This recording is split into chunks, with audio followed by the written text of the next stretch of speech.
ask yourself, in 5 to 10 years' time, will the company still be there? Is it able to compete and do better than its competition? Okay, thank you so much, Wilfred. So the second question that a lot of audience or viewer have is that the market keeps crashing. People are asking like, Wilfred, what's the shopping list? For stocks, what should they buy during this market crash? Yeah, I think you're asking for stock tips, right? Yeah. Yeah, very good questions. What are the stocks to buy? Right now we are having what I call a bear run, right? So things are coming down, stocks are coming down because of recession and so on. So one tip I can give you is that choose stocks which you know will survive. It will survive this recession. Do not choose those that there's a low chance of surviving. So when you do that, right, at least you're on the safer side. At least in 3 years or 5 years, you will see the company. So how to know whether the stocks will survive? There are two approaches. So one is what I call a more objective approach. The other one is more subjective. The objective approach of picking stocks that is going to do well after this recessionary period is choose company that has what I call positive free cash flow.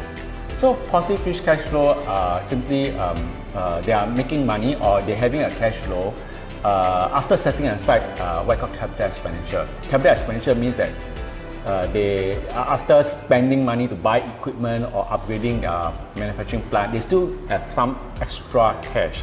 So this is called free cash flow. So choose a company that has positive free cash flow and more importantly consistent free cash flow. I mean, you do not want a company that has just 1 quarter of free cash flow and the rest of the track record has been negative all the way, right? Yeah. So choose company with a positive free cash flow. Choose company that has low debt too. I think right now we're having interest rate is rising because of inflation issues. So if a company is borrowing a lot of money, it may face a higher interest. So you want to choose a company that has a lower, as low as possible in terms of their debt. Now, that is the objective, right? But you need to look at the subjective element. Ask yourself, in 5 to 10 years' time, will the company still be there? Is it able to compete and do better than its competition? So ask yourself whether, is there something unique about the company that it will stand out against the competition? So I like to maybe give you some example.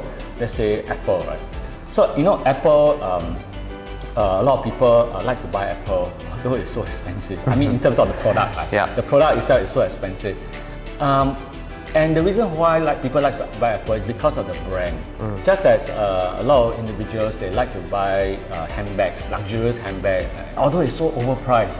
So we call this emotional branding. The brand is so strong that it stands out against the competitor. So that's what I meant by subjective element.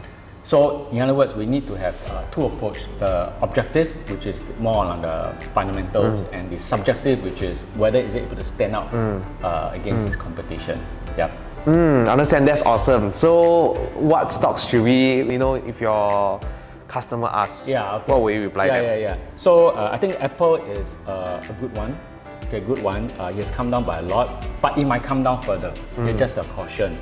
Now, I think Apple is good not because of iPhone, but because it has pivoted to do something even better.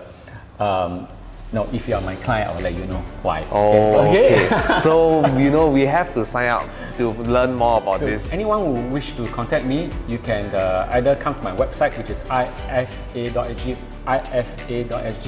or you can click on the link shown on this video.